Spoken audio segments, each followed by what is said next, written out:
This morning we're going to be talking about taking a seat at the table.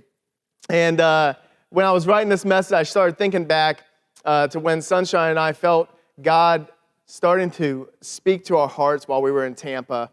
And we have a lot of friends that are excited today. They're in Tampa and they're getting ready to watch this football game, something that's going on, I don't know. But like, they're going to eat a lot of wings and do all that. But they're excited because their team's in the game. But we were there and we ministered there for, 7, 8 years. And we just felt a stirring in our spirit. And we were like, okay, God, what's new? What's next?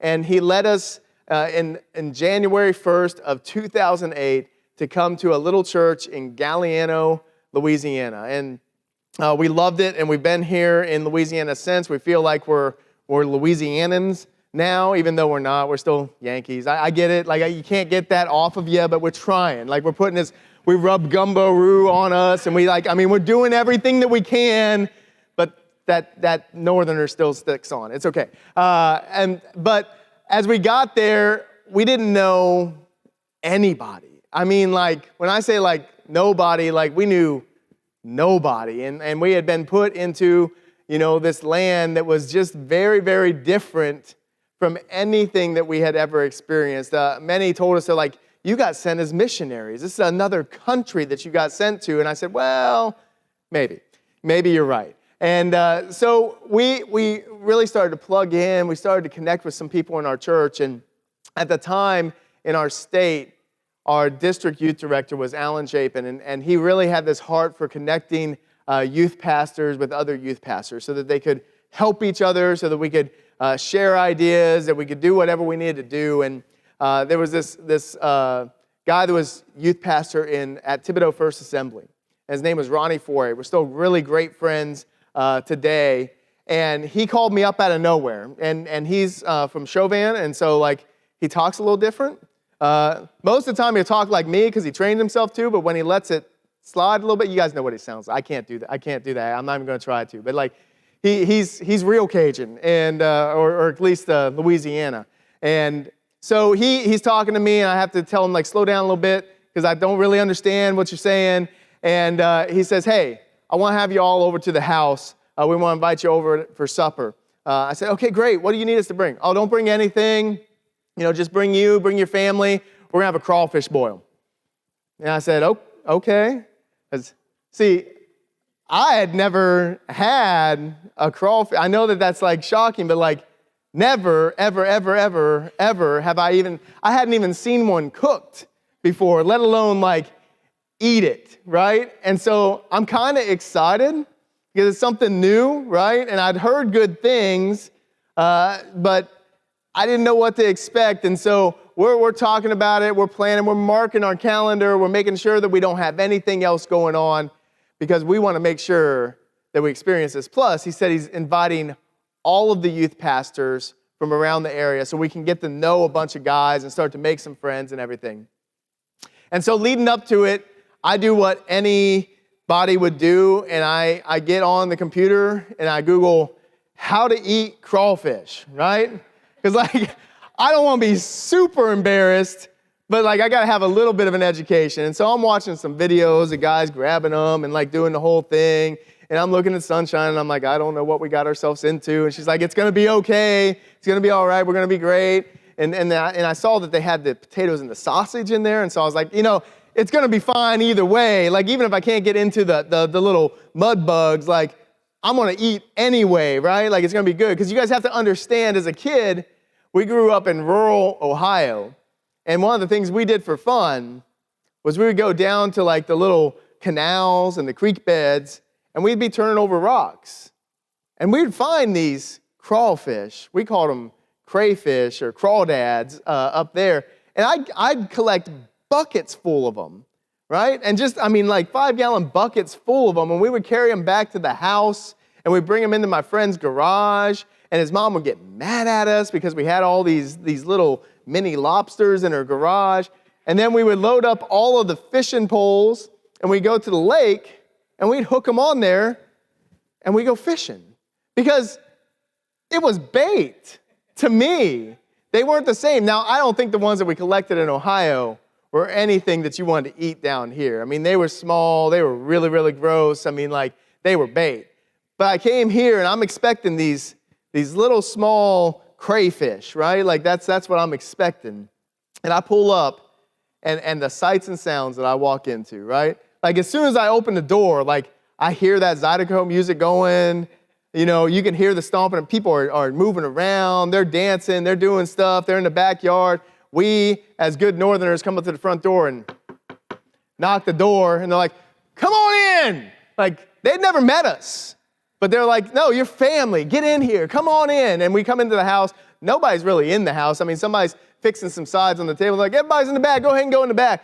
Okay, we're going to go ahead. We're going to go into the back, and we go into the back, and there's just people everywhere, right? I mean, there's just everywhere. All shapes, all sizes. Like, I don't know these people, and nobody is quiet. Like, nobody is quiet. And so I see my guy, and he introduces himself to me, and I go over to him, and he's standing by the ice chest.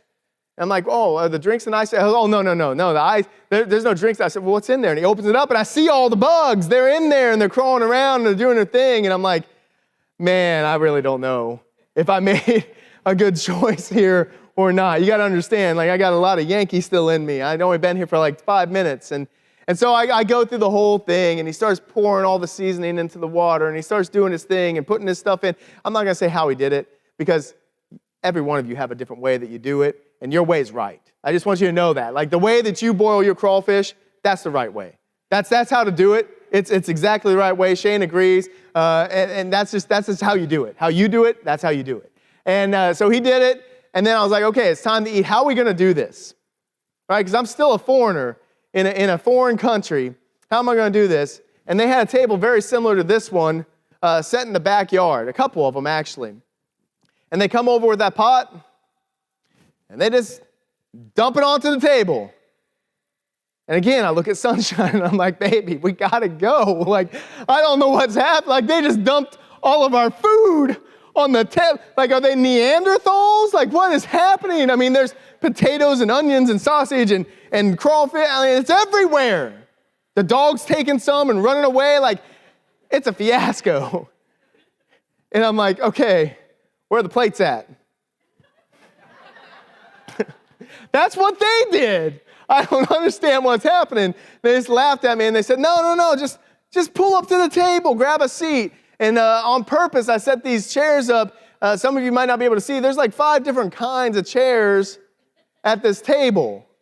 None of the chairs matched. I mean, some of them got 3 legs. Some of them got 4 legs. Some of them, like, I think one guy pulled up a cinder block and just put it down and just sat on that thing. I mean, it didn't matter. You just got to get close. You didn't have to sit down, honestly. And so we were in it. It was time to eat, and I'm kind of watching. Because I watch my videos. I mean, YouTube was helping me, but I know YouTube can let you down sometimes. It might be somebody from Maine doing these crawfish, and I'm like, I don't want to do it wrong. And so I watch, and one of the guys was very kind, and he said, you don't know what you're doing, do you? I said, I don't know what I'm doing. Show me. And so he shows me one. I said, oh, okay. So I'm going real slow. I mean, like, I got like just a couple of them, and they got like a pile of shells, and I'm like, we're going to have to stop at Burger King. I don't know what's going to happen. Like, I'm not eating fast enough here. And there was even the one, probably the matriarch of the family there, little old lady, and she was sitting, and Eternity was just, she doesn't remember this, but she was just little, and she just put her up on her lap, and she's just shelling them, and she's just got a pile, and she's eating. I mean, she's got everything that she needs, and she's eating, and she's taking care of it. I'm like, where's somebody at for me? Like, somebody help me out here. I don't know what I'm doing, but I really felt out of place. I felt awkward. I felt weird, but I never felt like I wasn't welcome. You know, I was part of what was happening there. Like, they wanted me there. I think if I honestly, I mean, one of the guys that I met, the guy that showed me how to shell him, his name's Timo. I don't even know his real name. But like, I think if I had started walking out, he'd have thrown me over his shoulder and carried me back in. Like, I wasn't going anywhere. Like, I was part of this now, and I knew that. And it was this great experience that I wouldn't trade for anything. because I got to meet some people. I got to build relationships. I got to learn what it is to have that juice just dripping all the way down to your elbow and everything. And that was it. There's no turning back. Like, every time I'm invited, I'm coming. I'm still slow. Like, just so you know, I'm still slow, but I'm still coming. I'm going to get a seat. I'm going to find something. I'm going to pull up a stump. I'm going to do something, because when the invitation to the event is big enough, you're going to make sure that you grab your seat. When the invitation's big enough, I'm not missing out. I'm going to be there. And that's what we're talking about today. We're going to be in Luke chapter 14, verses 16 through 24 here in just a minute. But leading up to this, Jesus is with his disciples, and they had received an invitation. They had received an invitation, I believe, somewhat similar to my invitation. They had been invited over to one of the rulers of the Pharisees' house to be able to have dinner with them. And so Jesus, I believe, and I believe you agree with me, is a wise man. And so if you're invited to have food, you're going to show up. And so he's coming and he's bringing a crew, right? And so he shows up there. But you know also how the Pharisees rolled when Jesus was around. And they were always having some kind of an agenda. They wanted to catch him sleeping. They wanted to catch him napping or something. And so he came in, and of course, they were looking for him to stumble. And when he comes in, he sees that there's this man with what they call dropsy. He has this illness in him that was common around. And Jesus looks at him and he's like, I can just see the thought bubble pop above his head. Like, they want to see if I'm going to heal this man. They want to see if I'm going to do anything, because it's not proper and it's not the right timing. And so Jesus does his thing and he heals the man. And the man was restored, and then, he begins to share with them and teach them where he knows that they're struggling at the time. He starts to talk about humility. And it's before the parable that we're going to read, but he starts to talk about humility where he is sitting at a table. I don't know what the table looked like. I don't know if it was one of these lifetime tables, if they had them back then or not. But some kind of table was there, and they were all gathered around. And he looks at them and he says, when you're invited to a party, don't just come in and take the best seat. Because there's a chance, if you take the best seat, that the person that invited you is going to have to come and say, hey, you're going to have to move, because that seat is for so-and-so. And you're going to be embarrassed, and then you're going to be lowered down. But come in and take the lowest seat. Pull up that 5-gallon bucket. Sit on that.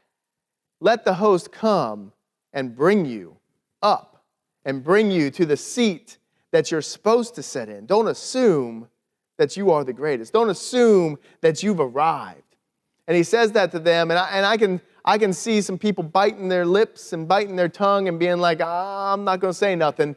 And one man says, man, it would be so great to eat at the supper table in heaven. Like, this is going to be awesome. And it's true. But he kind of doesn't get the moment. And that brings us to our scripture here, where he shares this parable with them, starting in verse 16 of Luke chapter 14. It says, then he said to him, a certain man gave a great supper and invited many, and sent his servant at supper time to say to those who were invited, come, for all things are now ready. But they all, with one accord, began to make excuses. The first said to him, I have bought a piece of ground, and I must go and see it. I ask you to have me excused. And another said, I have bought 5 yoke of oxen, and I'm going to test them. I ask you to have me excused. Still another said, I have married a wife, and therefore I cannot come. So that servant came and reported these things to his master. Then the master of the house, being angry, said to his servant, go out quickly into the streets and lanes of the city, and bring in here the poor, the maimed, the lame, and the blind. And the servant said, Master, it is done as you commanded, and still there is room. Then the master said to the servant, go out into the highways and hedges, and compel them to come in, that my house may be filled. For I say to you that none of those men who were invited shall taste my supper. And so an invitation is sent. This man had prepared. Those of you that have enjoy having people over to your home or hosting parties, you know what that takes. You know that you have to go through the house, that it's not just family clean anymore. This is company clean. Like the house is ready. Every cabinet is actually shut, right? Like there is nothing out on the trash is out. The laundry's not on the couch anymore. Like the house is clean and ready. And then you begin to fix the food and prepare that and plan that. And you send out your invitation. And you send it out to people and you hope, because you're not going to invite people necessarily that you don't want, but you send it out to some people. And you send it out in time. If you're a good host, you send out that invitation well in advance. Because we all are busy. We all have stuff on our calendar. I can invite you over to my home tonight. Some of you would accept, and some of you would say, oh, I've already got a Super Bowl party that I'm going to. And that'd be fine, because I waited to the last minute, right? But if I invited you 3 months ago in hopes that my Buffalo Bills wouldn't have lost to the Kansas City Chiefs and they were actually playing today, right? I'd have some people coming over. Because you said, oh, that sounds great. What can I bring? I say, bring some buffalo wings, right? Bring this, bring that, and we're gonna have a good time. And you guys would have put it on your calendar, and you would have marked it, and you'd have said, this is what we're doing. But if I don't send it out in advance, I can't have much of an expectation of you showing up. And so this man sent this invitation well in advance. And in fact, they believed that the custom at the time was to send a written invitation first, and then he sent his servant to meet with those that he invited, to go check on them, say, hey, we had sent this invitation. We just want to make sure, are you going to RSVP? Because we have to plan accordingly. And we watch as this servant shows up, and the excuses start to come. See, because they didn't prepare. There's a few men here in the church. We're getting ready. Pastor talks about it quite a bit, but our annual hiking trip is coming up very quickly. I think we're about 4 weeks out now, about a month out from going. And so some of us have been looking at gear and looking at our packs and looking at our supplies for 2 or 3 months already. Now, I know that sounds crazy, but there's nothing worse than being unprepared in the woods. Like, you want to have the right stuff. In fact, so much that we have had folks, one young man that doesn't attend here, but he had a rough time because he didn't prepare. He brought all the wrong stuff and came back with the flu. So much that we want to put I believe we have the date coming up where all the guys that are coming, we want them to come meet us up here at the church with their packs in hand. Why? Because we're going to have them set up their tents. We're going to have them set up their sleeping bags and all their stuff and make sure that they have everything. Because we want them to enjoy their time, not to be out there shivering in the cold, praying that we'll just decide to leave the next morning instead of staying an extra day, right? I can tell you, my friend that came, he slept in a hammock. He didn't bring any kind of sleeping bag. He didn't bring any kind of pants. He had shorts on and all this, and then he laid out, and it got down to 30 degrees. And I say, that's cold. I mean, like with nothing to protect you in the middle of the woods and a little breeze blowing off the creek, like that's no fun. It got so bad that he had to go to his pastor who was with us and like kind of shake the tent and be like, hey, can I get in there with you? I mean, you're desperate at that point. And they shared a 2-man tent, which is really a 1-man tent because let's just be honest, those 2-man tents are small. If the invitation goes out early enough, we can be prepared. We can plan. We can know we're going to go. And so the servant shows up to the first man. The first man, the 3 excuses come, right? This first man in verse 18, he says, I bought some land. It's great. I mean, you can celebrate with him. Man, you bought some land. That's great. What we're going to build? You're going to put something on there? You're going to get a little shop, a little house? Is this farmland? What's going on with it? He said, I bought some land, and I need to go check it out, so I can't come to the party. Now, think about that for a moment. Raise your hand in here if you're ready to just go buy some land, but to have never seen it. I think something's not lining up here. I got to go see the land that I bought. You've seen the land that you've bought, or you wouldn't have bought it. You know what it looks like. You know what it provides. It's an excuse. You don't want to come to this feast. You don't want to be at what you've been invited at. That's okay. He excuses him. He moves on to the next one, and he says, I bought 5 yoke of oxen. Man, that's good. He probably already bought some land. He's got some farmland. He's got to do some work, because doing it by himself, doing it just hard labor without any animals to help, that's really tough. And those oxen should really, really help. I mean, we have tractors and machines now, and I don't know how they would do the work as efficiently as they do if they didn't have those tools to help them. That's why he bought them.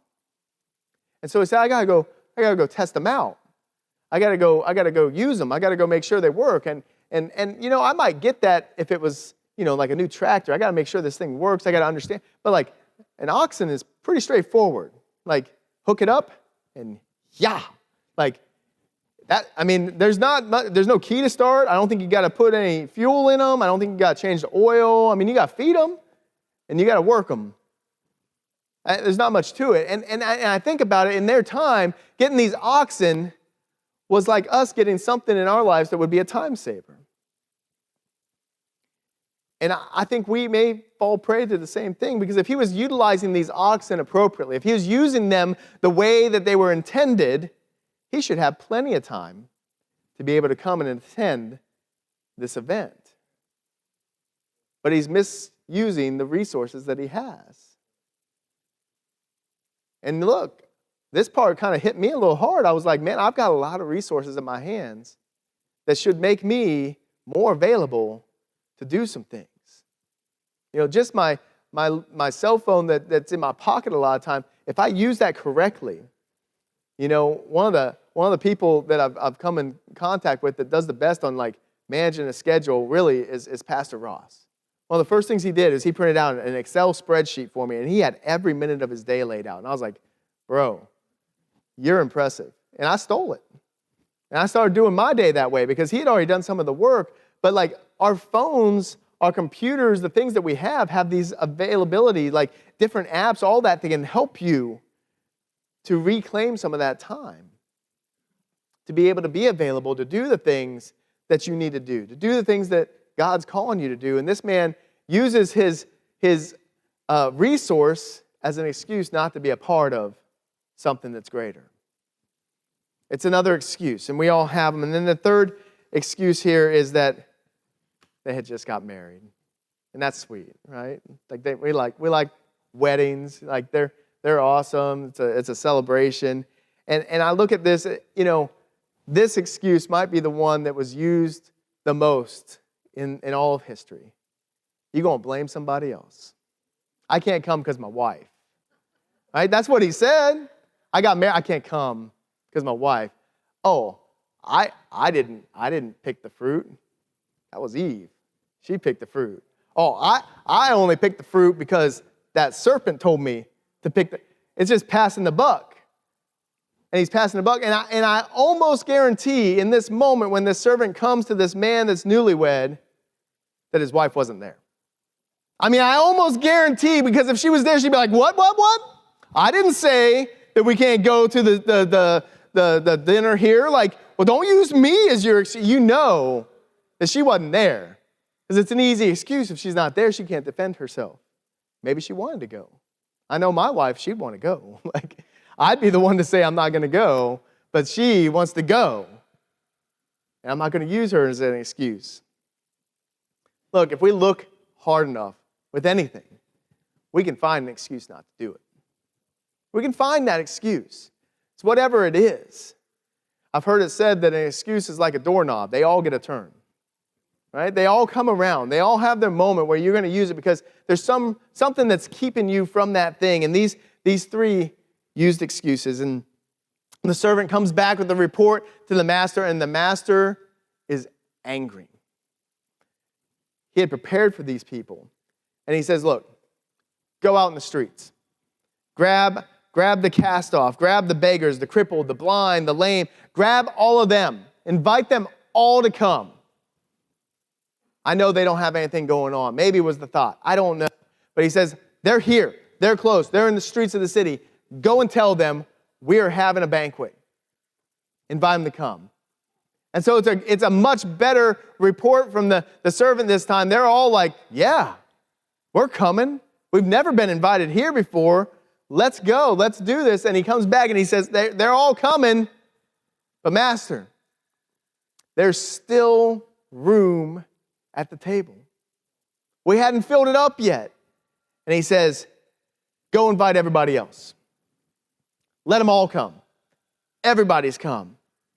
Look, to me, when I look at this, I see, and we've been studying on Wednesdays the book of Acts, but I see that book of Acts happening here. You know, where God was only for the Israelites. He was only for the Jews. And that was his chosen people, and he had to do that. He had to choose somebody. He had to redeem this world because he loved us so much. And he chose them, and that was great. Through the seed of Abraham. And then Jesus. And Jesus came. And Jesus knew, as he's talking here, what's coming. And after Jesus had laid his life down and sent the Holy Spirit, then we start to see in Acts in chapter 10, and 11, and 12, to where God shifts it. And he says, now, to everybody. Now it's open to the Gentiles. Peter, go. Paul, go. Start preaching. Start preaching. And it's amazing, the response is very similar.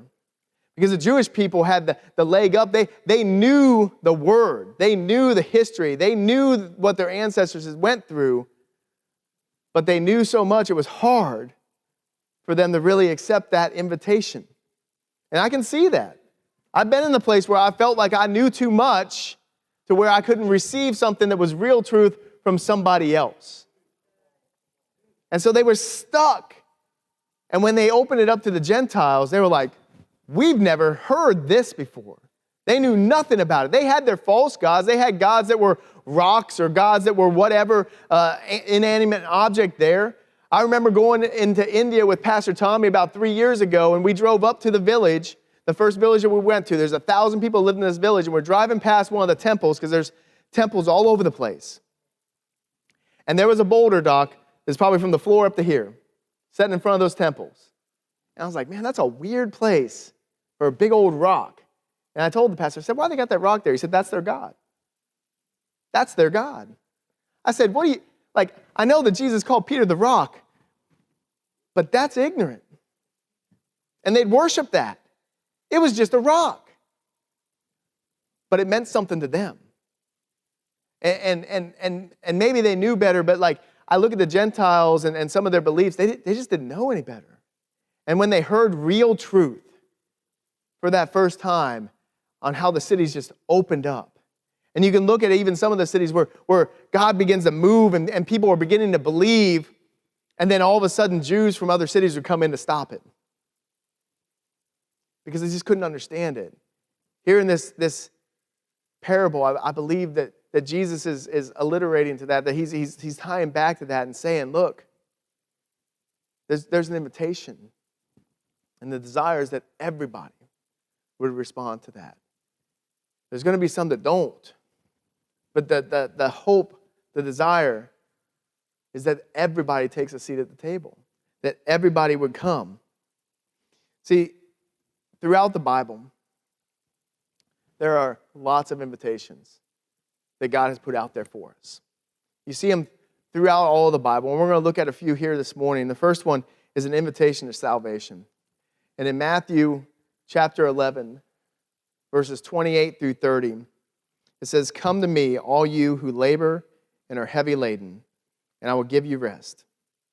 Take my yoke upon you and learn from me, for I am gentle and lowly in heart, and you will find rest for your souls. For my yoke is easy and my burden is light. In Romans 10:13, it says, everyone who calls on the name of the Lord will be saved. There's a call to salvation. There's an invitation that has been given out. Not just to some. Romans says what? Everyone.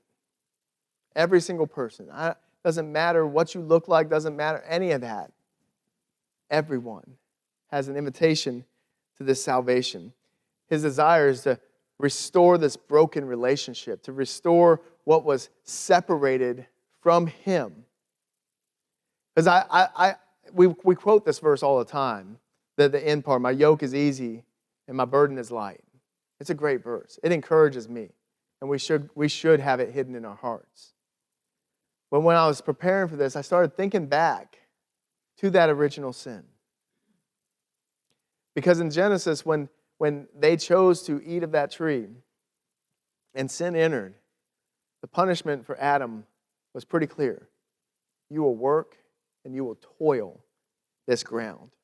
You will fight for it to give you the sustenance that you need.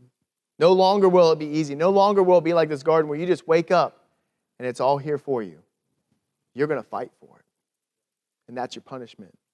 And then we come here and He says, come to me. I'll give you rest. My yoke is easy. My burden is light. In me. Accept my Son. Come to salvation. It's an invitation to each of us. It's an invitation that many of us have accepted. It's an invitation that we need to carry, like the servant, to our neighborhoods, that we need to go out and do. In fact, one of the other invitations that we see is an invitation to serve.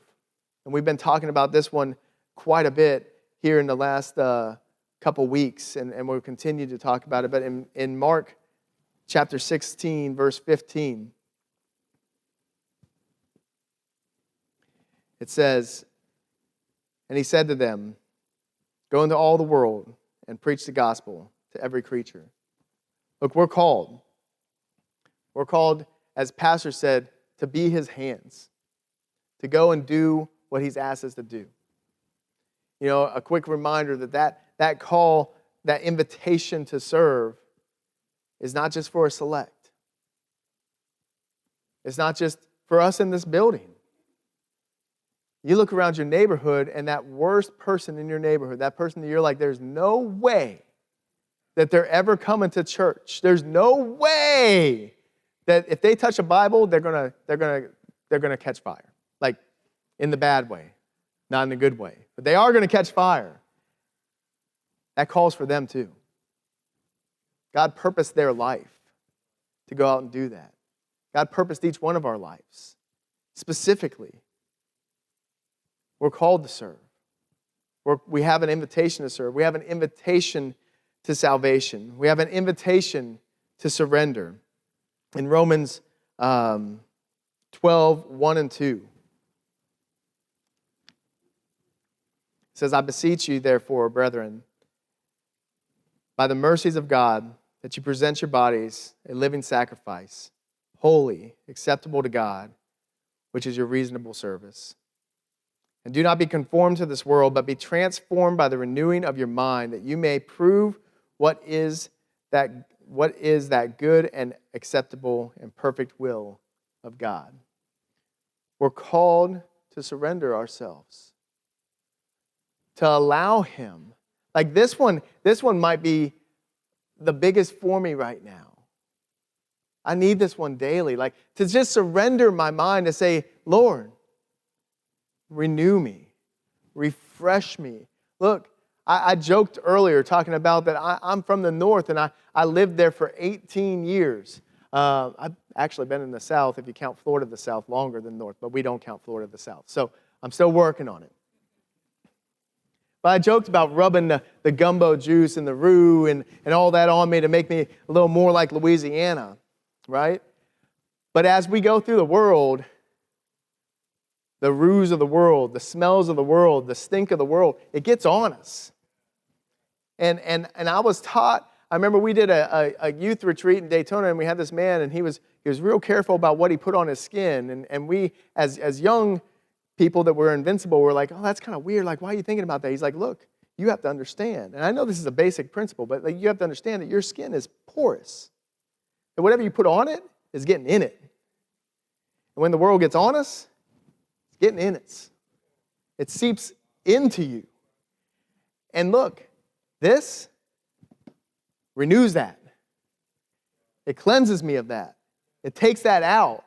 Those thoughts that when you're like, oh, I'm going to do this, but then that little whisper comes up and you're like, no, I don't think that's you. That's the world. Renew your mind. Refresh your mind. Allow him to get you to that place where you surrender yourself to him, because then he empowers you. Then he gives you that ability, and you understand the perfect will of God, as the scripture says. Then you can walk in boldness. Then you can accomplish these things. That one is an invitation I'm going to accept, an invitation to surrender. We have an invitation to sacrifice in Luke 9:23. It says, Then he said to them, if anyone desires to come after me, let him deny himself and take up his cross daily and follow me. We have to lay ourselves down. Not just renew our mind, but lay it down. What are those desires? What are those things? They've changed day by day, week by week, month by month, year by year for me. But he's never stopped asking me to lay something down. But every time I lay something down for him, man, he has me pick up something so much better. I mean, so much better. Like, I can think of times where I've had, and in fact, I went on a fishing trip not long ago where I was using a fishing rod from a friend. We're out catching trout, and it was a rod that he loved. And I'm fishing, and I hook one, and it's got to be a big boy, right? Because like it hits, and I'm like, oh, we're going to go. And I'm pulling, and I'm reeling, and I've never had it happen to me, and some of you men and women might have. The rod snapped in two. It just splintered. It was done. Because it was old. It was dry rotted. It wasn't taken care of properly. Sometimes God's asking us to lay down that old fishing rod. It's just barely hanging on, but man, we love it. I remember when I bought it with my pop. And it's sentimental to me. Look, there's a little blood there from when I got hooked on that hook. Like, it's got memories in it, but sometimes God just says, lay that down. And he got a brand new shiny one. It's so much better, so much more equipped, that we have to be willing to accept that invitation to sacrifice our flesh, sacrifice our desires, sacrifice our wants, so that we can accomplish his, which are so much greater, so much greater. The last invitation I want to talk about this morning is an invitation to support. And it's in Romans chapter 10, verses 14 and 15. It says, how then shall they call on him in whom they have not believed? And how shall they believe in him of whom they have not heard? And how shall they hear without a preacher? And how shall they preach unless they are sent? As it is written, how beautiful are the feet of those who preach the gospel of peace, who bring glad tidings of good things. We're called to support each other, invited to support. I don't know what God's called you to. We used to challenge our youth group to the teenagers as they would get saved, and they begin to have these ideas. And a lot of times, teenager ideas, right, Pastor Seth, are a little out there. Like, right? They're challenging. But we were careful, and Pastor Seth and Jesse do the same thing, never to belittle it, never to shut it down, but we would encourage them to begin to share what God's putting on their heart. Sometimes these things were out there, and we knew that we couldn't accomplish that, or that it just wasn't God, that it was the pizza that we had just served them. But I remember one young man who was very gifted, very talented, and he would break dance and he would skateboard in our parking lot and give me heart attacks all the time. And he came and he said, Pastor Travis, there's a lot of kids in my school that love the skateboard. And they were drawn to him because he could do all the cool tricks. All those things that you see on TV, he could do them. Like, they were real. Jumping over 8 kids in the parking lot and me telling them, don't do that. You're going to kill somebody, please. And he said, how can I reach them? What if we get some ramps? What if we get some stuff? And we began to go down this path to build a skate park at the church. It was crazy. It was out there. The expense was monumental. The liability made the pastor's hair turn instantly white. It's amazing. But as he shared his heart about all these teens at his school and what they did at the skate parks that were in the public, I was like, how do we not do this? How do I not support this young man's vision? I can't skateboard. And I didn't have health insurance, so I wasn't getting on a skateboard. But man, I can greet some kids as they come in. I can have a skate shop. I can sell them whatever stuff they need for their skateboards. I can do that kind of stuff. I can put some Christian music on. I can come out and share a word with them every once in a while to support his vision that God gave him. So I'm called to support somebody. I'm called to support you. You're called to support me. We're called to support each other. That invitation is real. But again, an invitation is just an invitation unless you accept it. See, we have to understand this table's small up here, but it represents something much bigger. There's a seat at the table for everybody. Because if we were having a boil right now after church, we just keep breaking table after table after table out. We just keep setting them up. And when we ran out of tables, we'd find something else.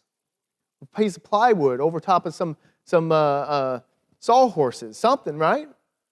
We just make more room, and make more room, and make more room, and make more, and pull up whatever chairs we got. There's a seat at the table for everybody.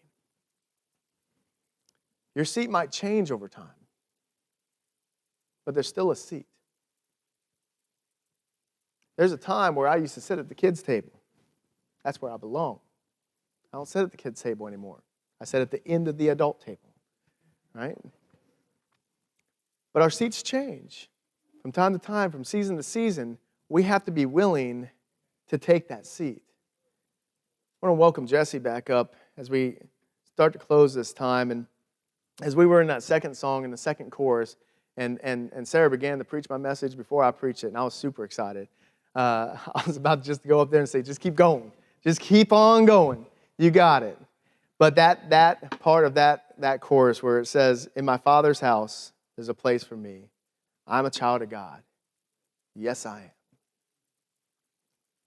If you walk out of this place with nothing else today, know that He has chosen you, invited you to be His child, that you are a child of God, that you are His sons and His daughters, and that everything that He offers, all of these invitations that we just looked at, they're an invitation to you.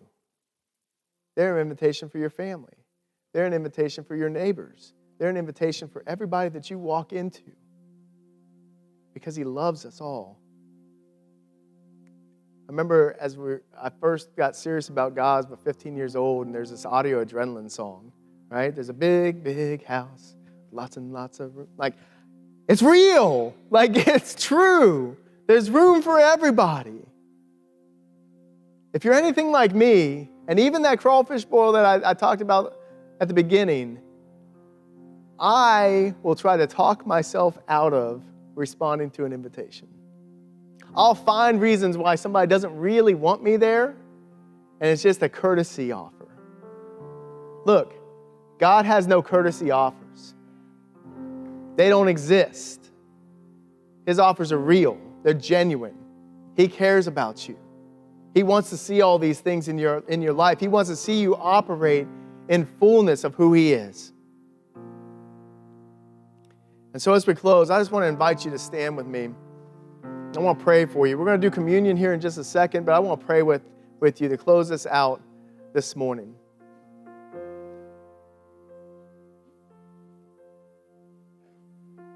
All of these invitations are available. I'm not going to go one by one and say, raise your hand if you want to serve. Raise your hand if you want to sacrifice. Raise your hand if you want. Well, what I am going to do is, I believe it's important to give an opportunity for people to not miss being a part of our family. And so this morning together, we're going to pray. And I'll have you repeat after me, but I want to remind us that we are all sinners. We've all fallen short of the grace of God. That the punishment for our sins is death, separation from God. But while we were still sinners, He died for us. And that if we confess with our mouths and we believe in our hearts that Jesus is Lord, that we can become part of this table, that we can be part. That's the invitation that's going out. That's the great banquet. I am so I can remember the moment. I know where I was standing. I can take you to the building where I responded to that. I said, yep, I'm taking that invitation. I'm being part of this. And that's not changed.